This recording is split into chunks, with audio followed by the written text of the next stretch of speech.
Hello, everyone. We thought we were live, but there's a learning curve to YouTube. Yeah. So now we are live.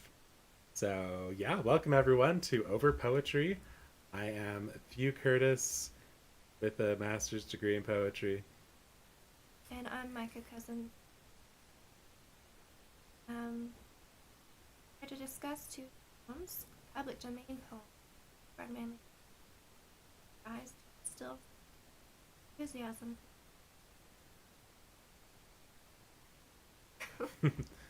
Yeah, you were saying he's so weird and very interested to know what makes him weird, perhaps amongst his contemporaries or just Yeah, amongst the background of all humanity.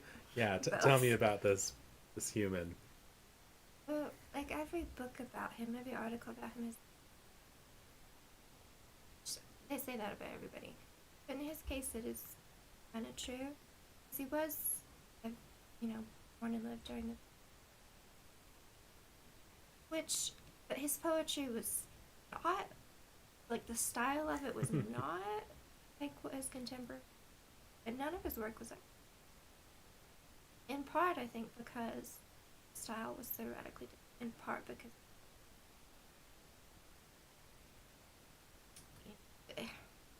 having interests or any sort of work outside of being Okay, so he lived pretty austerely, you're saying? oh Like, he yeah, thought that, we'll like. get to more of that later. Okay, okay. Yeah, like his work wasn't. And Robert Bridges was himself a poet. Like after Gerard Manley was like, good, publish it. Go to like, and I think Hopkins was very like, okay, I'm definitely psychoanalytic. Like I think his austerity, his life as a priest, he had to have an escape valve of support, Okay. and like, and I'm psychoanalytic. I think for That's the fun of this. Get to yeah, psychoanalyze these dead people who can't speak up for themselves. I know. I'm just trying. No. He like his poetry is so sensual, and I don't mean sexy, but like there's just so much like he's got some dark poetry too. The whole period of his life where he writes just poetry, pretty dark about having depression. But there's a lot of poetry that's like just very, just you know how Dr. Laver's always Oh, yeah. Yeah. he was or Shelley One of the Yates. romantics. Yeah, is saying something about like but everything, like every little textural detail, and that's totally true. And he also uses a lot of Welsh syntax. Hmm. So for me, it takes understand because this does feel like, because he was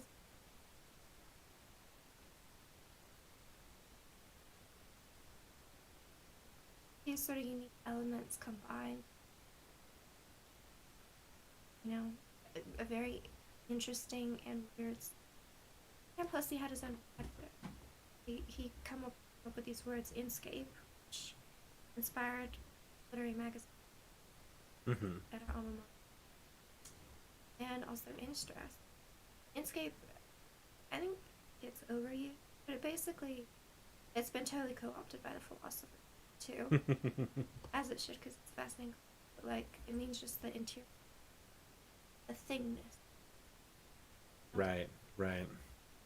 I wanna talk to you about the style again. You're talking about him drawing inspiration from like Old English. Yeah.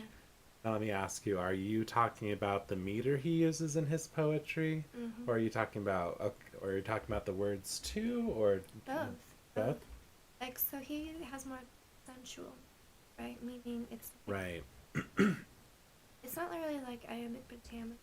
Have five stressed and five unstressed in a line. It's just like five stressed, and you can have as many unstressed, Right. Right. which I think works. Him like he makes that work. I think that's more old English stuff. Yeah, yeah, absolutely. That's definitely Old English style.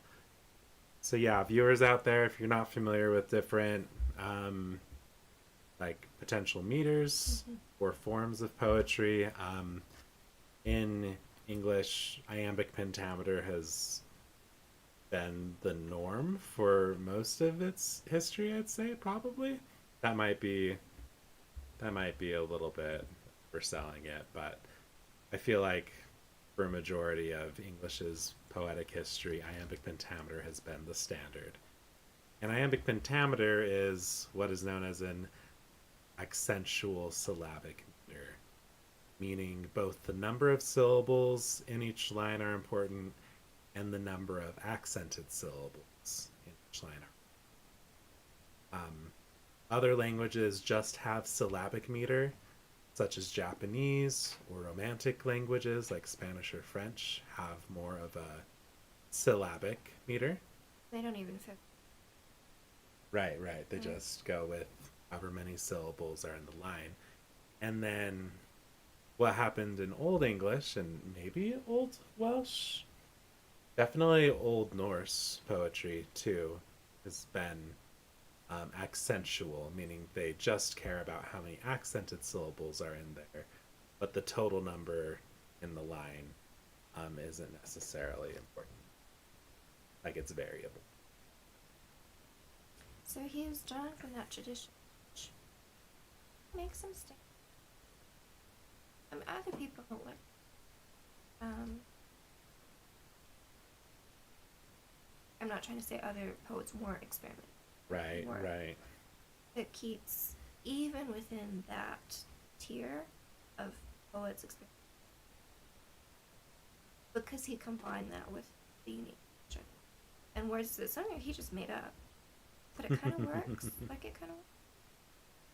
And I wonder, like maybe that again was a valve because as a priest he had to be felt he had to be very austere, have sort of this asceticism, denying right, himself of pleasures, but in his poetry he could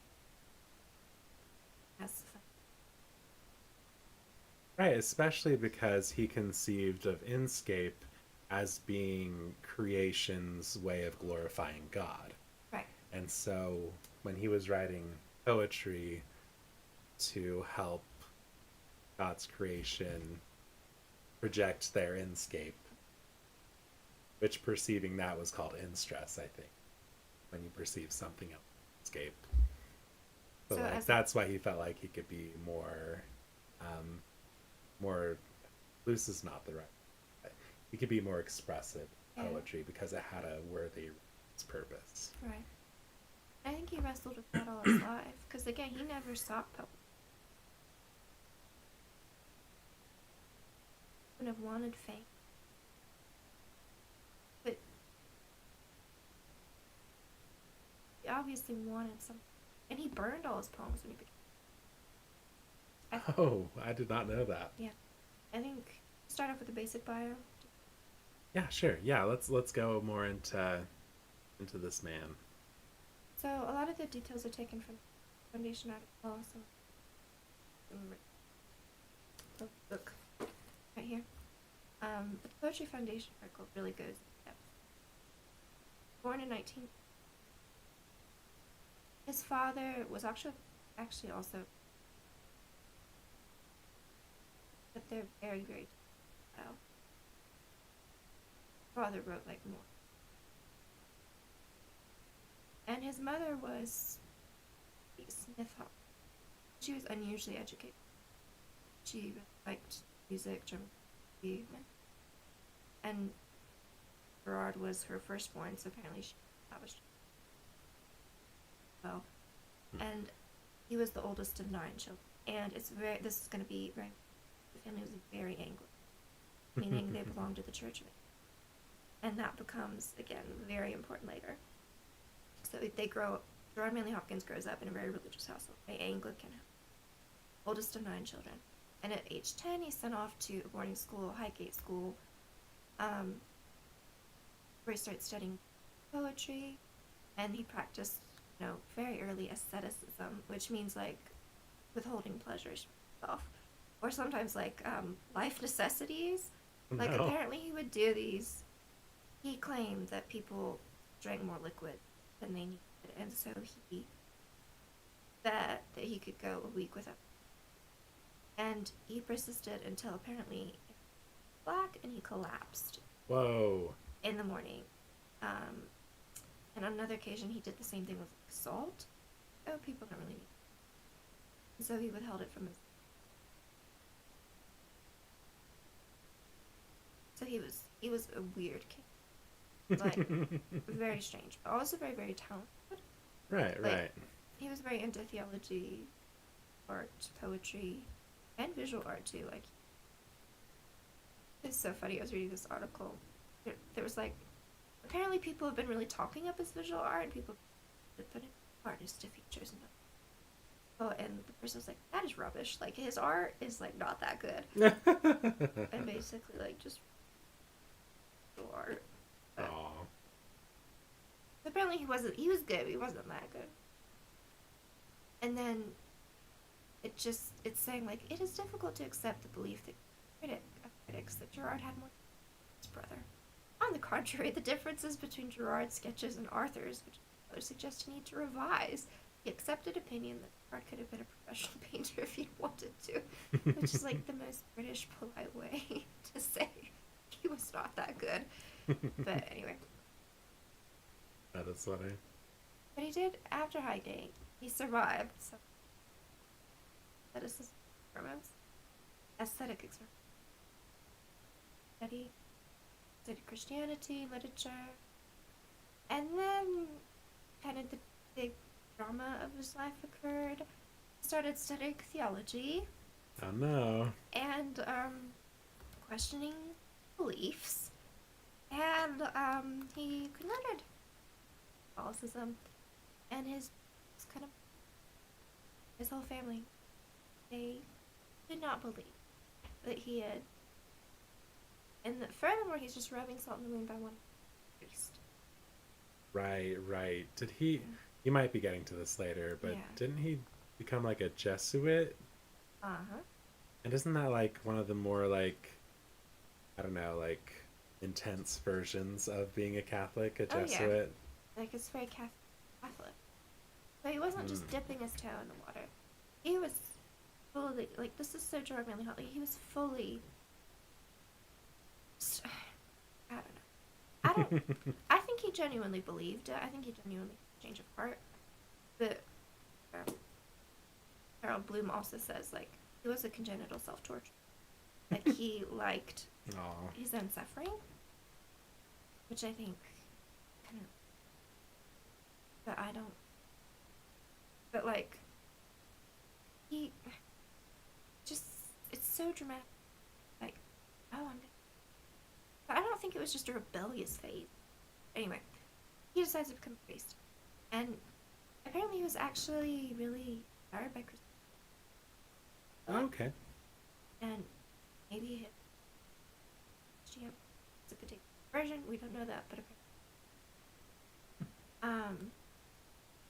And then again was this sort of asceticism.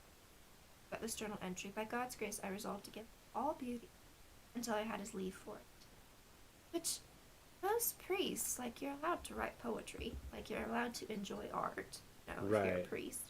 But he just took it to this extreme. It's like, no, I must stain all beauty.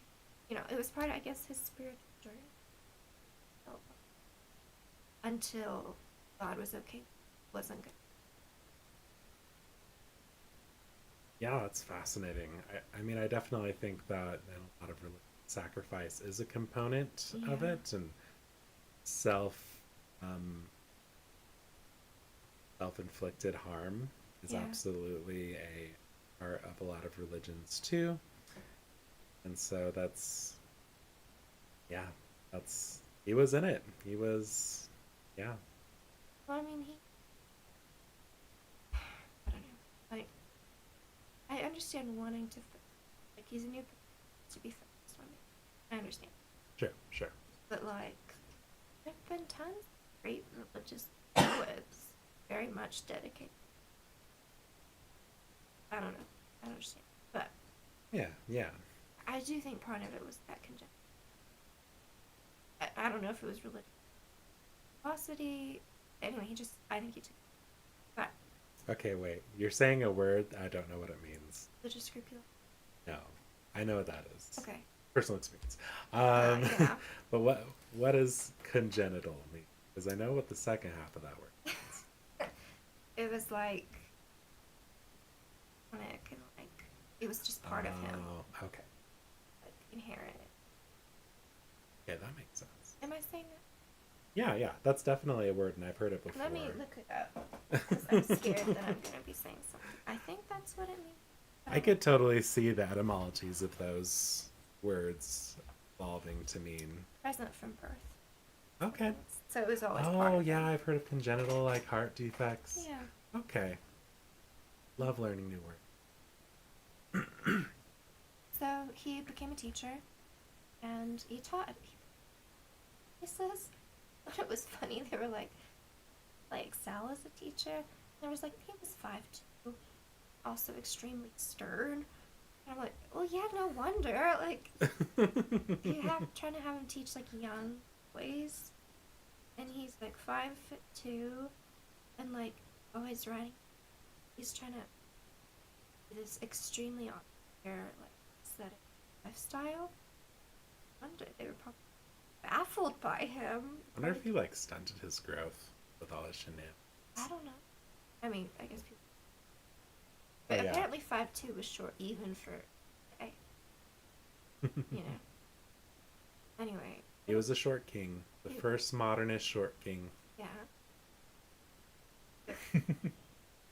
Anyway, when he like officially started his novitiate, which is like part of his family, made it very official, cut off, and his father and his mother are broken about it. His mother writes this letter, the manner in which you seem to repel and throw us off.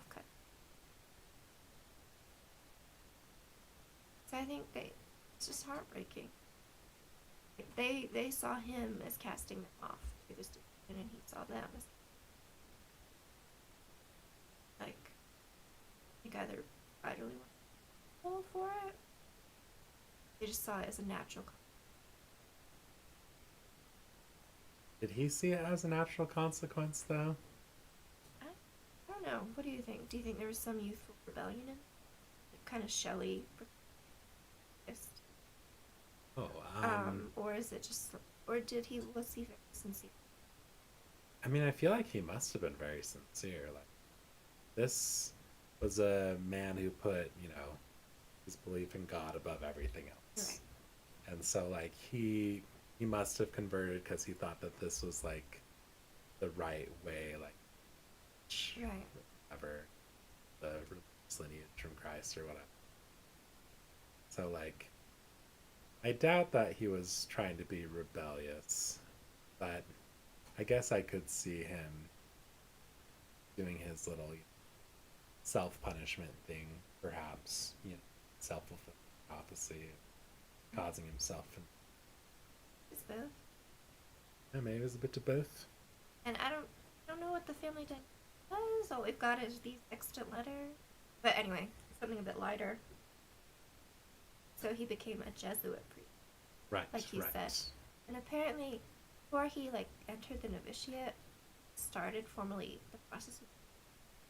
Went to Switzerland vacation because Jesuits weren't allowed in Switzerland. So he's like, I'm gonna go all the places that I can't go, and I'm like formally a Jesuit. I thought was super.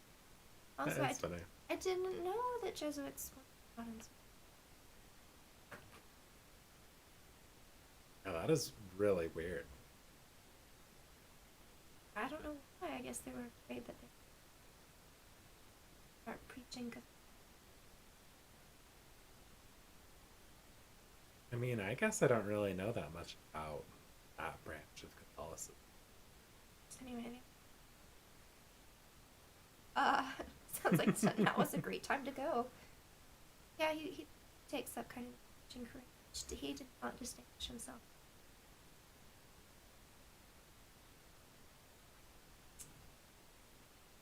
careful because he was like a 5 foot. Yeah, he bounced around Chester, Oxford. He was in Liverpool, Glasgow, and then he depression all his life. Dixon calls it a terrible depressed. He's very depressed, and he spiritual sloth, diffidence without hope, and so that the soul slothful, tempered, sad, as it were separated from. Because Yeah, that um, nail right on the head there. but he did produce some of his best work about depression, heartbreaking, best poetry.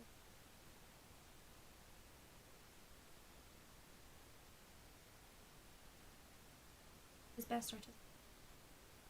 Sometimes it's hard to write poetry when you're happy. I Yeah, mean, unless you're Edna St. Vincent Millay and can yeah. just write about how you want to touch 1,000 flowers, the hottest thing under the sun. Hmm. Um, so, yeah. I'm not getting the picture that Hopkins would have been a fun person to be at a party with.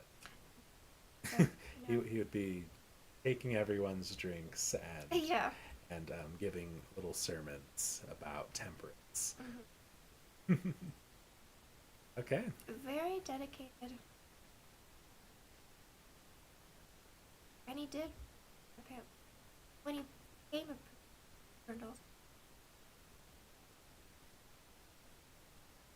But apparently he sort of reconciled with God.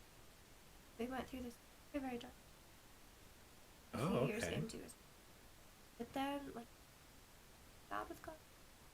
And then it's a series, I wouldn't say they're happy poems, they're, Okay. and then tragically dies. And he was not that old. 500 years and they did not live. Died of typhoid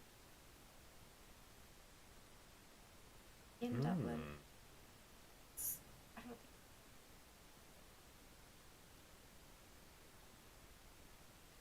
It's very sad. But Wow. who could have predicted, like, in 30 years after his death, makes this back? Or it was never out. Like, it gets published by his friend. Right, And right. suddenly he becomes famous. So, like, he. Yeah, like in the poetry classes I took and the literature classes I took, Hopkins was like held up as like one of the fathers of modernism, Right. of like modernist poetry. Which is interesting because like he doesn't seem to be a man of modernist values very much, No. Still very like tied to religion, very austere in it. Yeah, so what was it about Gerard But, Manley Hopkins? but the irony, paradox is, clung to the institution of Catholicism as a radical. Like, he Hmm. breaks with his family. In what, again, I don't know, youthful rebellion, but it is a kind of in Sure, such an sure. Anglican things to one institution. So there is, which is incredibly, but he tries to smother the individual inside himself. That's not what God would want. I agree with that, but I don't know. Right, right. Very conflicted. Yeah, that's wild that this man would would write poetry that would pave the way for other like free expressions of poetry in a modernist style or whatever. I mean, obviously, like Walt Whitman, like he's he's also quite the father of modernism, probably more so than Gerard Manley Hopkins. Just how much he broke the mold, found other ways to like write poetry or whatever. I mean, Hopkins does have some amazing things going on in his verse, and maybe his religiosity like was was potent in its way to shape culture too, you know. Like have this religious man writing poetry in a profoundly different way Mhm. that still has roots in, you know, old, you know, so like very cool. And I don't know, I'm not a scholar of Hopkins, so anything I say would be untrue. I think it's, I think it's fair. Fun to think about. I personally relate to him quite a bit more. Although Lord Sure. Byron is really like Gerard Manley Hopkins like religious group self toward part of me there's like, well there's a poet. Like I mean he but like there is some I can't think of the number of times. I don't write my poem. I write it on a computer. I don't. But like if I had a fire and it was on, ah, throw this in the fire. I don't want this anymore. Like, I'm too vain to destroy my poems, although I really should destroy some of them. oh, but there's also the problem like I don't know. But I do think there's a benefit in just a little tortured because apparently it produces great work. But I also hate that. I hate the stereotypical artist torture. But Hopkins really was. He really was, and he really did write. But I have to say, two poems we've got to look at are not those No, poems. no, they're definitely not sad, but they are still like they're not easy to understand. Say they're dense. Yeah, let's read them. Let's yeah. Okay. So the poem I've got is God's Grandeur. This is the poem I think of when I think of Gerard Manley Hopkins. Um, and so yeah, I'll go ahead and read this. God's Grandeur. The world is charged with the grandeur of God.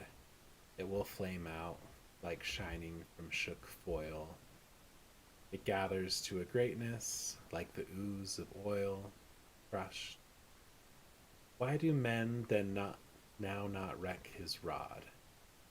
Generations have trod, have trod, have trod, and all is seared with trade, bleared, smeared with toil. And wears man's smudge and shares man's smell.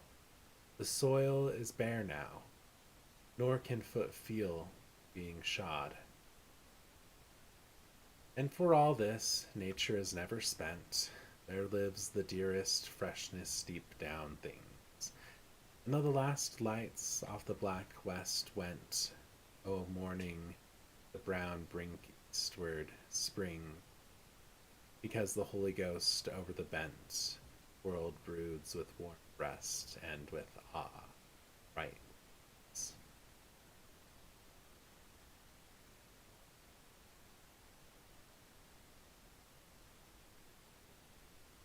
Might be just because I'm familiar with this poem a bit more, just because I've been Mm-hmm. taught it a few times. But it didn't seem too dense on this read through to me. Um,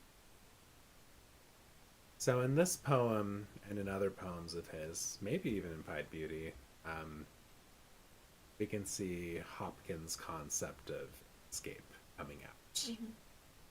The world is charged with the grandeur of God. This could be the thesis statement of escape, really, you know. Right. That everything has a thingness to it, that it all radiates and like it exemplifies the creator, basically how like what he comes to this concept of escape. Um so yeah, the reflection of the light from the metal, you know, oil. That's in escape. That's that thing grandeur of God leaking out. I love the rhyme. So natural. I don't feel forced at all. They just propel the poem. Just gives. Yeah. And then I like the mimesis and the last generations have trod, have trod. Mm. Um, you know, goes back to my Mormon upbringing. Right. Pioneer children walked and walked and walked, like acting out the walking. Um, yeah,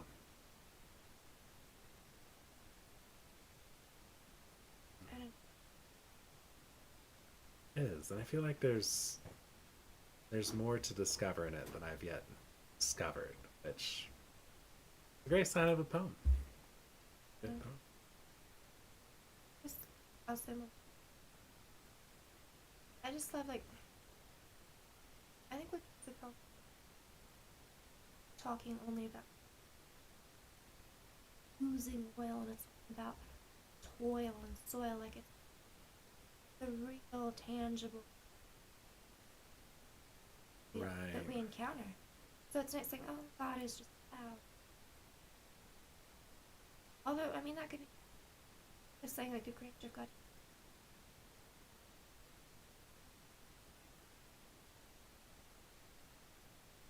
polluted God's grand. Yeah. How many lines are 5, 6? Is this a sonnet? 6, 7. I haven't scanned this, so I don't know if it's a sonnet, but it does have 14 lines. A regular. I mean, I feel like argumentatively it's a sonnet. Like the first stanza, we've got, okay, everything is charged with God's grandeur. Mm-hmm. Um, but why don't people follow God if Right. they're all filled with the grandeur? Right. Uh, we work in this world and can't feel nature because we have to wear shoes. Um, but then, despite all this, there's still like depth to the nature and to the goodness. It actually has not run out despite all this, and the Holy Ghost is out, or something. That's just a quick and dirty scanning, trying to find. I feel like this is kind of a little sonnet. I don't know if it's in iambic pentameter or if it's in his sprung rhythm. I don't. I mean, I imagine he would have also written it, but I don't know for sure. He's famous for writing in um, his newfangled sprung rhythms. Mm. But what is this sprung rhythm? Sensual. Yeah, it's accentual. Um, his poems would often have these like diacritical marks where Mm-hmm. he's like, I know you're not gonna know to accent this syllable, but Right. you've gotta accent it. Thank you. Yeah, which I think is kind of weird on poetry, but I wonder if there's like maybe he was good at using it. Sure. All right. Cool. Let's look at your poem. You've got Pied Beauty, right? Yeah, which I debated because it's in every anthology. No, sometimes the beaten path is good. Sometimes there's good stuff on that beaten path. So this is like the quintessential. Glory be to God for apple, eyes of full color, Cosmo, trout.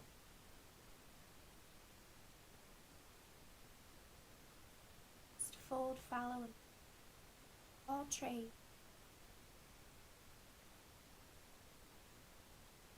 Strength, slow,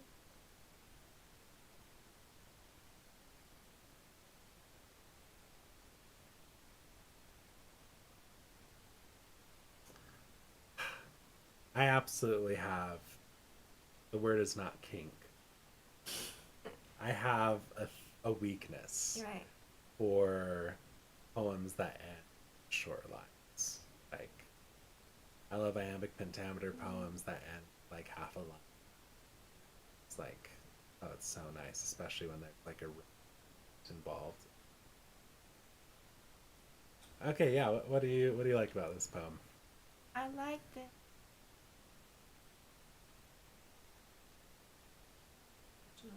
perfect action because you could see like a spotted owl and just like how if see action doesn't match the story. And he's like, do that. It's pretty. I like it. I think that I just love anything. I'm gonna find pretty what I'm gonna spot and think. I'm gonna not. I like the argument. Jim. He's straight up making up words. At least I've never heard. Oh, I don't. How? Hmm. But the word never stays. I can imagine a British cow. Again, I've never heard that word before. In context, I'm like, that's exactly how you would describe that. Like a cow with an off duration. Yeah, that's what I'm. That's a perfect way to describe it. Stipple upon top is. I don't know what stipple means, but all Hmm. that stipple. Something about in the context that exact choice of word. Describe it. Stipple trout. Yeah, that does mean. And while we're talking about his invention of words, I'm wondering if these hyphenated portions are Yeah. using the Old English convention of kennings. That means. So a kenning is like, um, it's an Old English poetic device where you smush two words together. So like in Beowulf, probably this is the most famous kenning, Whale Road, meaning ocean.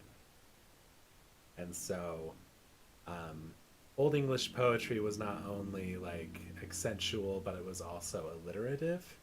And so there were some pretty like tight requirements for like making sure this half of the line alliterated that half of the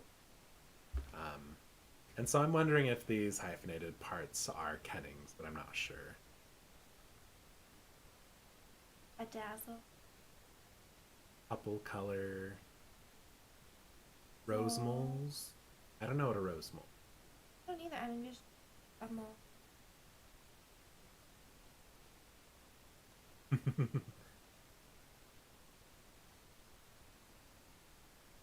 I don't know if I buy he fathers forth. Like fathers forth as it still sounds good, Oh, but I see. I'm not sure. People in different times use grammar differently. But It's cool though, right? oh yeah. No, this is great. Um and I like how this takes the conversation of Inscape forward. It's not just, oh, these things that are the platonic ideal, Right. of that thing are filled with grandeur of God. It's all the permutations. I just, I genuinely. Yeah. It's, And like for me it doesn't need to even like doesn't need to be connected to religion, you know. It's just things are beautiful how they are. Things are themselves. And it's that's great. something to celebrate. It doesn't need to have a divine origin. It's just beautiful that it is. So, yeah. You're out there, you're an atheist, you can still love Inkscape. Like, I'm more agnostic. I like Inkscapes. Yeah. I feel like in stress is just the ability to perceive beauty, really. That's right. I think so, yeah. Okay, so a little writing prompt for you all. Um, I want you to go to a park or a drive in nature, or you can do the opposite. You could go to a busy place downtown. But I want you to sit down somewhere and find something of and try to like draw out an escape as a. All right, great. Well, stay immersed yourselves in the whims of verse to not fall heretic to the wiles of your prosaic lives. Bye. Goodbye.